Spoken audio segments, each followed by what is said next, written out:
Bismillahirrahmanirrahim. Assalamualaikum warahmatullahi wabarakatuh. Kita akan membacakan beberapa hadis yang mana hadis ini menerangkan tentang bagaimana sifat Rasulullah Sallallahu Alaihi Wasallam, khusus dalam sya'ru Rasulullah Sallallahu Alaihi Wasallam, rambut baginda Nabi Sallallahu Alaihi Wasallam. Bagaimana bentuknya, bagaimana dulu model rambut baginda Nabi Sallallahu Alaihi Wasallam. Bismillahirrahmanirrahim. Allahumma salli ala Sayyidina Muhammadin wa ala ali Sayyidina Muhammad.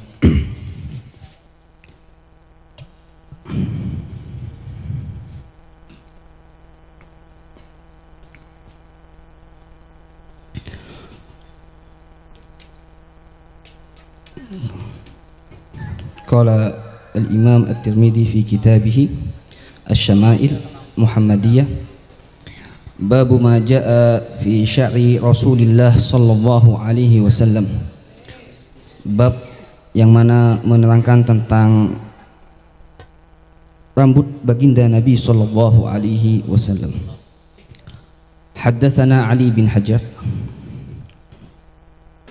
akhbarana Ismail bin Ibrahim an Humaid an Anas bin Malik qala kana syi'ru Rasulillah sallallahu alaihi wasallam ila nisfi udunaihi.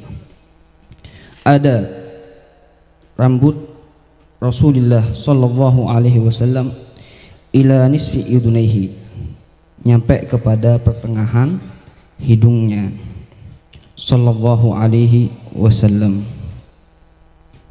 Ini salah satu riwayat yang menerangkan tentang bagaimana rambut Nabi Shallallahu Alaihi Wasallam. Jadi sampai kepada pertengahan hidung, bukan hidungnya, telinganya, maaf, kepada pertengahan telinganya, nisfu udunaihi. Hadis berikutnya, haddatsana Hannad bin Suri akhbarana Abdurrahman bin Abi Zannad an Hisham bin Arwata an abihi an Aisyah qalat kuntu aghtasilu ana wa Rasulullah sallallahu alaihi wasallam. Saya, ini adalah berita atau penyampaian dari Sayyidina Aisyah bahwasanya saya pernah mandi bersama Rasulullah sallallahu alaihi wasallam min ina'in wahid, di tempat satu. Jadi ada satu tempat di mana Rasulullah sallallahu alaihi wasallam dan Sayyidatuna Aisyah mandi bersama di tempat itu. Wa kana lahu sya'run fawqal jummah wa dunal wufrah. Fawqal jummah, dan ada rambutnya baginda Nabi sallallahu alaihi wasallam fawqal jummah, yakni rambut yang turun kepada dua bahunya. Al-jummah di sini yaitu asy-sya'ru an-nazil ilal manqibaini wa dunal wafrah. Al-wafrah di sini diartikan adalah ma balagha syuhmatal uduni, yakni yang sampai kepada cuping telinga.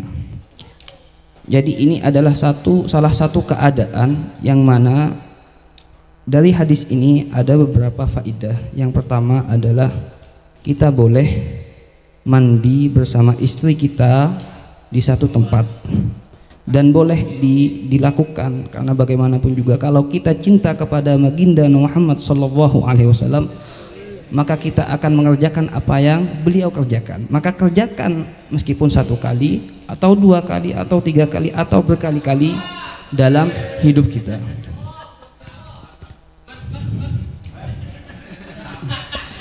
Bagaimanapun juga rahasia mandi bersama dengan istri itu yang tahu adalah para suami dan istri. Kalau para jomblo mungkin nggak tahu, dan bahaya loh kalau tahu.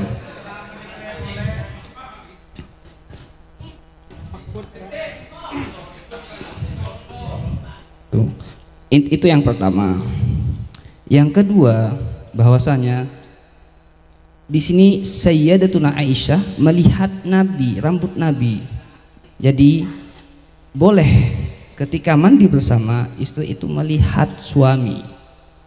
Begitu juga sebaliknya, karena bagaimanapun juga harsul lakum, yaitu ladang buat kalian. Jadi kalau ladang mau dicocok tanamkan bagaimanapun saja kecuali ada tatanan yang sudah diharamkan, maka boleh hukumnya.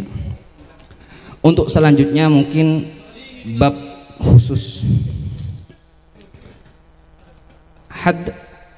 Riwayat selanjutnya adalah haddatsana Ahmad bin Muni, haddatsana Abu Qatan, haddatsana Syu'bah an Abi Ishaq anil Barra bin Azib qala kana Rasulullah sallallahu alaihi wasallam marbu'an, yakni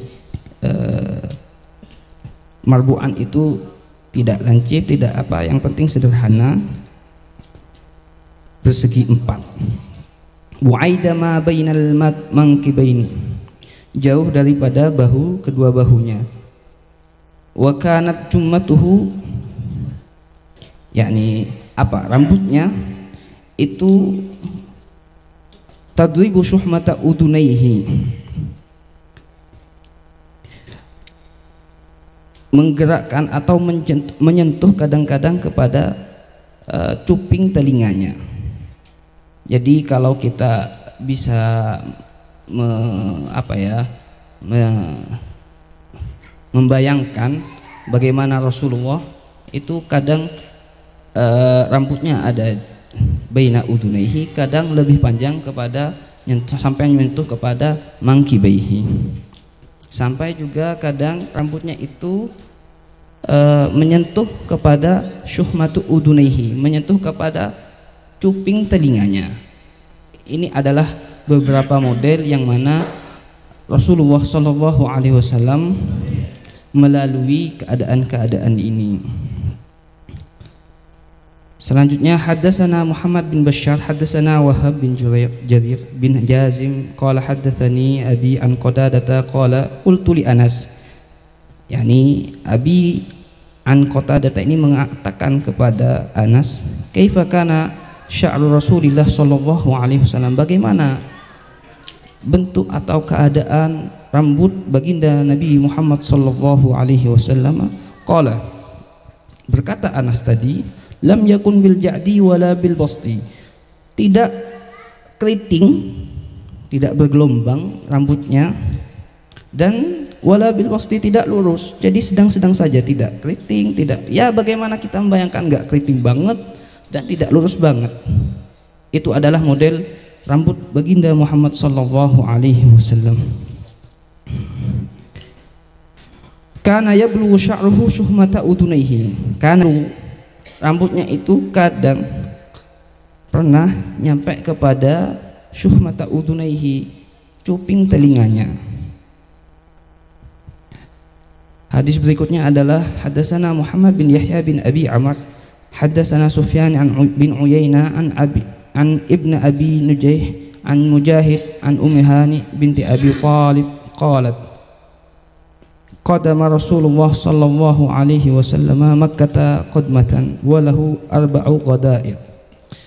Rasulullah sallallahu alaihi wasallam datang kepada Makkah al-Mukarramah dengan walahu arba'a ghadair. Al-ghadair jama' min ghadiratun. Kalau dalam bahasa Arab bahwasanya al-ghadair adalah khoslah minasy-sya'ri idza kanat mursalah, sehelai. Jadi kalau arba'ul ghadair ada 4 helai rambut yang diuraikan, minasy-sya'ri idza kanat mursalah. Jadi ini adalah bentuk rambut baginda Muhammad sallallahu alaihi wasallam ketika datang kepada Makkah. Salah satu mufassirin atau muhaddisin mengatakan ini kejadian ketika kudumu Fathi Makkah. Ada yang mengatakan seperti itu. Haddatsana Suaid bin Nasr, haddatsana Abdullah bin Mubarak an Yunus bin Yazid an Zuhri, haddatsana Ubaidillah bin Abdullah bin Adbah an Ibn Abbas anna Rasulullah sallallahu alaihi wasallam kana yasdulu sya'rahu wa kana al-musyrikuna yufarriquna ru'usahum wa kana ahlul kitabi yasduluna ru'usahum wa kana yuhibbu muwafaqata ahli kitab. Di sini ada hadis yang sangat penting bagi kita. Qala anna Rasulullah sallallahu alaihi wasallam, bahwasanya Rasulullah baginda Nabi Muhammad sallallahu alaihi wasallam yasdulu sya'rahu. Apa yasdulu sya'rahu itu? Yasdulu sya'rahu itu membiarkan rambutnya tidak dibelah, tidak membiarkan dengan apa adanya. Itu yasdulu sya'rahu. Wa kana al-musyrikuna yufarriquna ru'usahum. Sedangkan al-musyrikuna, orang-orang musyrik ketika itu, yufarriquna ru'usahum, membedakan atau membelah rambutnya menjadi dua. Ada sadal, ada al-farq. Yufarriquna yakni membelah atau membuat menjadikan dua model, modelnya itu menjadikan dua, yakni dibelah menjadi dua, ke kanan dan ke kiri. Itu namanya yafruquna ru'usahum, yakni al-farqus sya'ru. Wa kana ahlul kitab, ketika di zaman Rasulullah sallallahu alaihi wasallam ada dua model, yaitu as-sadl yang membiarkan apa adanya, yang mana ini adalah adat atau kebiasaan ahlul kitab.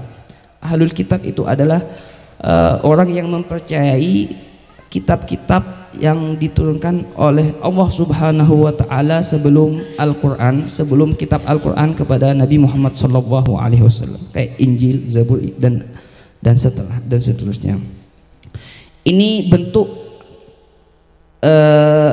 model rambutnya ahlul kitab. Model pertama. Model kedua adalah yufarriquna ru'usahum. Ini modelnya musyrikin, modelnya rambutnya musyrikin, yang mana modelnya membelah menjadi dua, ke kanan dan ke kiri. Tapi kalau ahlul kitab tidak, membiarkan apa adanya. Wa kana ahlul kitab yasduluna ru'usahum. Dan ada ahlul kitab membiarkan ru'usahum, membiarkan rambutnya apa adanya, tidak di model-model atau tidak dibagi dua.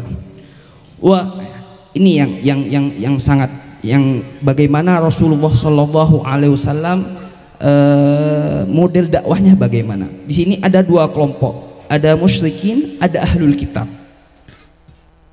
Bagaimana? Qala wa kana yuhibbu muwafaqata ahlil kitab. Ada Rasulullah Shallallahu Alaihi Wasallam menyukai untuk menyerupai ahlul kitab fima lam yu'mar fihi bisyai'in, menyerupai apa-apa yang tidak diperintahkan oleh Allah Subhanahu wa taala.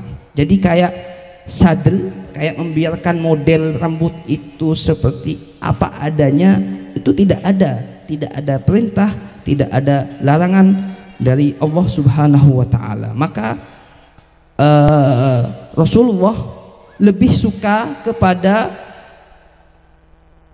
penyerupaan ahlul kitab. Kenapa?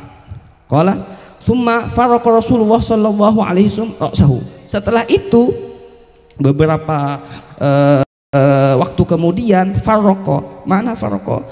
Membelah, seperti apa yang dilakukan oleh musyrikin, membelah ke kanan dan ke kiri.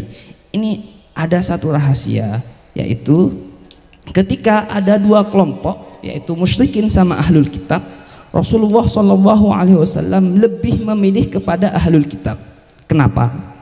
Karena musyrikin itu tidak percaya kepada Rasulullah Shallallahu Alaihi Wasallam.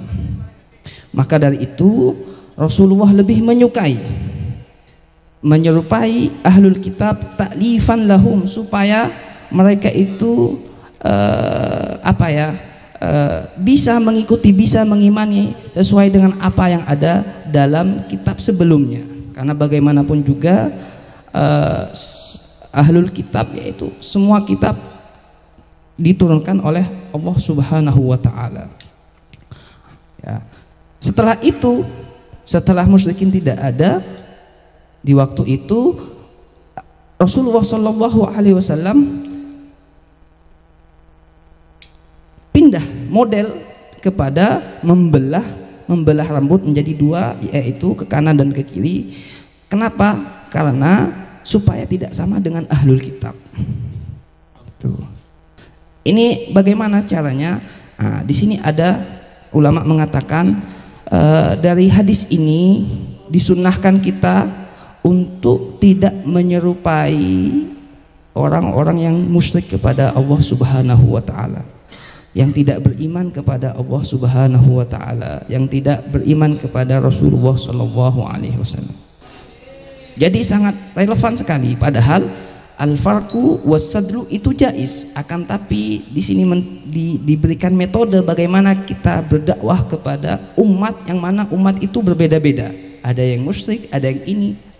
Dari situ bagaimana kita mengambil hatinya dengan mengetahui keadaan. Ketika sudah mencintai, maka orang yang dicintai akan diikuti. Itu. Bagaimana sekarang hukumnya begini? Bagaimana kalau kita sekarang menyerupai kepada model-model rambut orang musyrik? Nah, di situ ada hadis yang mana tidak boleh memotong sebagian rambut dan meninggalkan rambut yang lain. Tapi bagaimanapun juga dalam fase pertama atau fase pemula, kita yang diutamakan bukan hanya bentuk tubuh, bukan bentuk rambut, akan tapi hati. Kenapa? Karena innallaha yanduru ila qulubikum. Kalau kita melihat bentuk dunia ini berbentuk-bentuk dan berubah-berubah. Sekarang mungkin bentuk rambut kita tidak sama dengan bentuk rambut tahun 90-an. Akan tapi kalau hati itu tidak berubah-berubah, kalau hati tidak berubah-ubah, kalau seumpamanya tetap menyambung dengan al-baqi, dengan yang kekal. Kalau tidak menyambung dengan yang kekal, akan berubah-berubah. Yataqallab. Al-qalbu dinamakan hati itu qalbu karena yataqallab, karena apa? Karena berubah-berubah. Tapi kalau menyambung kepada al-baqi, maka tidak akan berubah. Ini adalah salah satu hadis sifatun Nabi sallallahu alaihi wasallam fi sya'rihi, dan beberapa hadis yang kita bisa ambil faedahnya, bagaimana cara kita berdakwah, bagaimana cara kita menatapi diri kita, bahwasanya bentuk itu bisa berubah-berubah, tapi kalau hati itu sangat berubah, sangat sulit, dan tidak ada yang tahu kecuali yang mempunyai hati itu. Sekian dari saya. Wabillahi taufiq wal hidayah. Al-afu minnakum. Assalamualaikum.